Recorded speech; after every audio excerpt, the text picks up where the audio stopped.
And I just want to start with this John Bolton news, because I believe you guys had a chance to serve together in the first Bush administration. In the Bush administration. And I do wonder if this enemies list is something that you see in the way that it's being described as one of retribution, or if John Bolton is up to something else here.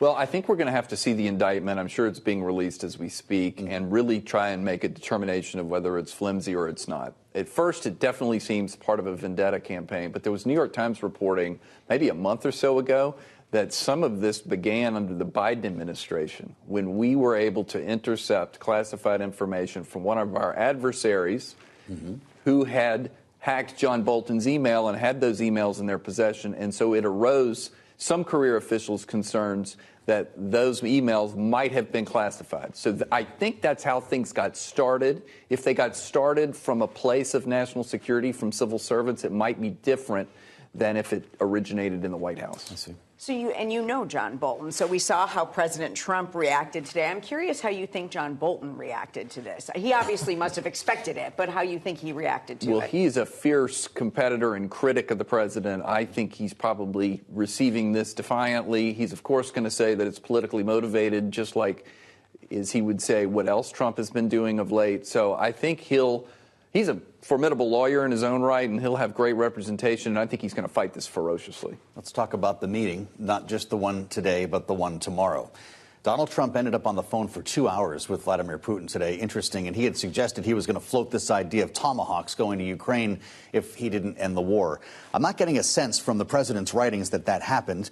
Now we've got a meeting of their lieutenants that will apparently take place next week. Secretary of State will be there, and he writes, President Putin and I will then meet in an agreed-upon location. Kate just mentioned Budapest, Hungary, to see if we can bring this inglorious war to an end. So we're going to Viktor Orban's backyard for another meeting with no promising in advance. There's no agenda to set the stage for this meeting. Does Putin deserve it? I don't think so. There's no evidence yet that he's willing to compromise whatsoever. As best we can tell, Putin continues to let this war drag on. He believes he might be making progress. It's albeit incremental progress against the Ukrainians.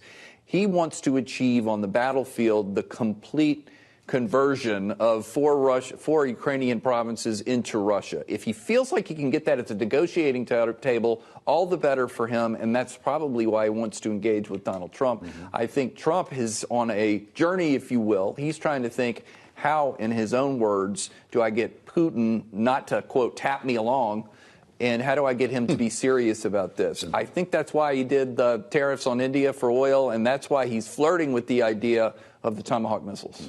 I'm curious how this meeting with President Trump will affect the meeting with President Zelensky. President Trump sits down with him tomorrow. Does it basically negate almost anything they discuss when 2 or 3 weeks later he turns around and then he meets with President Putin?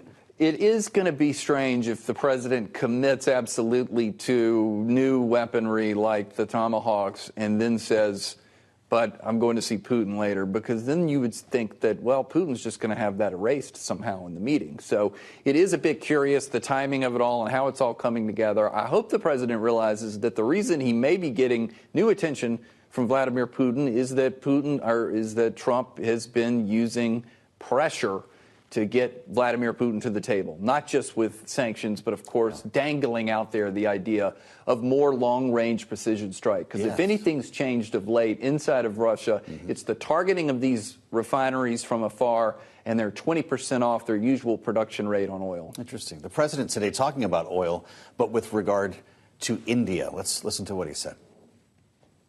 If India doesn't buy oil, it makes it much easier. And they're not going to buy. They assured me they will. Within a short period of time, they will not be buying oil from Russia. And they'll go back to Russia after the war's over. That was in the Oval Office yesterday, to be clear. Is that why this meeting took place? Vladimir Putin heard that India was going to stop buying Russian oil? I think in part. I mean, Vladimir Putin, of course, is trying to make sure that an anvil doesn't fall on his head. And if he thinks he can make some progress by calling Donald Trump directly, dangling sorts of ideas, I think he's going to go for it.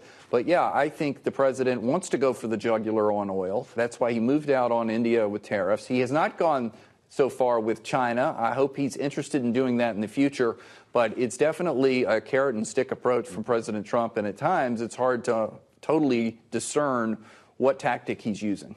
And with all this going on, the president has said that he has authorized covert action in Venezuela. I mean, we saw videos, we showed them yesterday, of bombing of ships. What is your reaction to this? Well, first and foremost, I mean, covert action is supposed to be secret and never to acknowledge the hand of the United States of America. So I think when we're constantly blowing up alleged drug boats down there, that maybe that's the military part of the equation. He did reference mysteriously that they need to start doing things on land. And maybe that's where he's asked the Central Intelligence Agency, which has a paramilitary force, which is excellent at training local forces to combat drugs or terrorism or whatever the case may be. Maybe that's what he means. That's usually encompassed under a broad definition of covert action. So that could be what he's after, or other activities to otherwise destabilize Maduro's regime. To your point, Michael, kind of interesting to hear the White House confirm a covert operation. The press secretary, Caroline Leavitt, was asked about it earlier. Here's what she said. Yeah.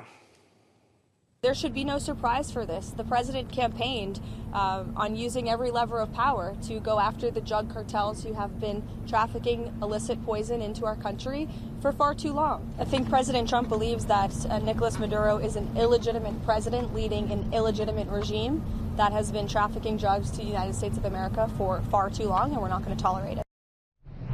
So we're just having this conversation out loud. Do we have CIA agents mapping targets? Are we planning to strike inside Venezuela? Where do you go from here? I think that the president has probably ordered Southcom in the Department of Defense, the combatant commander, to outline some targets for them. I think what the CIA role would be, are there any friendlies inside that can report on the activities inside of the regime? What are the regime's weaknesses? And probably some direct training in a clandestine way.